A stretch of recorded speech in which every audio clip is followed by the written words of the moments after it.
ഇന്ന് ബിഗ് ബോസിന്റെ എപ്പിസോഡ് കണ്ടിട്ടെ പുറത്തുനിന്ന് വന്നവരെല്ലാം മനഃപൂർവ്വം അനുമോളെയും അനീഷിനെയും ടാർഗറ്റ് ചെയ്യുന്നത് പോലൊരു തോന്നലുണ്ട് കേട്ടോ.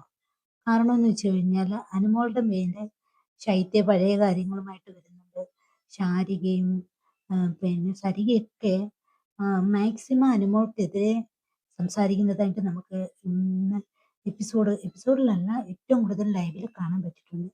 അതുപോലെ നമ്മുടെ മുൻഷി രഞ്ജിത്തും വന്ന് പിആറിന്റെ കാര്യം പറയുന്നത്. അതുപോലെ തന്നെ അനീഷിനെ മനഃപൂർവ്വം ടാർഗറ്റ് ചെയ്യുന്നതായിട്ട് തോന്നുന്നുണ്ട്. പക്ഷെ അനുമോളെയാണ് ഏറ്റവും കൂടുതൽ ടാർഗറ്റ് ചെയ്യുന്നത്. അതും പെണ്ണുങ്ങളെല്ലാം കൂടെ ചേർന്ന് അനുമോളെ ടാർഗറ്റ് ചെയ്യുന്നതായിട്ട് നമുക്കൊരു ഫീല് വരുന്നുണ്ട് കേട്ടോ. സത്യത്തിൽ എന്താണ് ഇപ്പൊ ഈ ഒരു സാഹചര്യത്തിൽ അവസാന ഘട്ടം എത്തിക്കഴിഞ്ഞു. ഫൈനലിലേക്കുള്ള വോട്ടിംഗ് ഒക്കെ ആരംഭിക്കുകയാണ്. ഇനി പ്രത്യേകിച്ച് ടാസ്കുകളൊന്നും ഇല്ല. പുറത്തുനിന്ന് ഇവിടെ വീട്ടിൽ നിന്ന് പോയവരെല്ലാം അകത്തോട്ട് വരികയാണ്. അങ്ങനെയുള്ള കാര്യങ്ങളൊക്കെ നടക്കുകയാണ്. അപ്പൊ ഈ ആഴ്ച ഒരു ഹാപ്പിയോടൊക്കെ കടന്നു പോകേണ്ട ദിവസങ്ങളാണ്. പക്ഷെ ഇപ്രാവശ്യവും ഇപ്പോഴും ബിഗ് ബോസിനകത്ത് ഭയങ്കരമായിട്ട് വെളിയിൽ നിന്ന് വന്നവരെ ഭയങ്കരമായിട്ട് ടാർഗറ്റ് ചെയ്യുന്നുണ്ടോ എന്നൊരു തോന്നലുണ്ട്.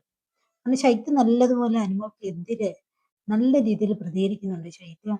കാരണം പുള്ളിക്കാരിക്ക് പുറത്ത് കട്ടപ്പ എന്നുള്ളൊരു പേരുണ്ട്. അപ്പൊ അതിന് കാരണക്കാരി അനുമോളാണെന്ന ധാരണയിൽ ആണ്. അനുമോളാവണം എന്നില്ല, അനുമോളാവാം. എന്നാലും നമ്മളും കണ്ടതല്ലേ. ഇവിടെ മെയിനായിട്ട് നമ്മൾ എപ്പിസോഡിനകത്ത് കണ്ടതാണ്. അപ്പം ലൈവിൽ കണ്ടതാണ് പല കാര്യം. എപ്പിസോഡിൽ അത് കാണിച്ചിട്ടില്ല. കാരണം അന്നത്തെ ദിവസം അനുമോള് ആണുങ്ങളെല്ലാം പിന്നെ ആരുടെ നമ്മുടെ ജിസേലിന്റെ പിന്നാലെ നടക്കുന്നു എന്ന സംഭവം പറയുമ്പോൾ തൊട്ട് പിന്നാലെ തന്നെ ശൈത്യം അവിടെ പറയുന്നുണ്ട്. ശരിയാണ്, ഇത് നോക്ക് എല്ലാവരും ശൈത്യം പറയുന്നുണ്ട്, എല്ലാവരും ജിസേലിന്റെ പിന്നാലെ നടക്കുന്നുണ്ടെന്ന്. പക്ഷെ അത് എപ്പിസോഡിനകത്തില്ല. അത് ടാർഗറ്റ് ചെയ്ത് വെച്ചുകൊണ്ടാണ് നമ്മുടെ ഈ ശൈത്യം പറയുന്നത് താൻ പിന്നീന്ന് കുത്തിയിട്ടില്ല എന്ന്. പക്ഷെ ലൈവ് കണ്ടവർക്ക് മാത്രമേ ആ പിന്നീന്ന് കുത്തിയ ആ രംഗം ഓർമ്മയിൽ നിൽക്കത്തുള്ളൂ. അല്ലെങ്കിൽ അത് മാത്രമേ തെളിവുള്ളൂ. ലൈവ് കാണാത്ത എപ്പിസോഡിൽ ആ വിഷയം ഇല്ല. മനസ്സിലായി. എന്തായാലും അനുമോളെ ടാർഗറ്റ് ചെയ്താണ് എല്ലാവരും അവിടെ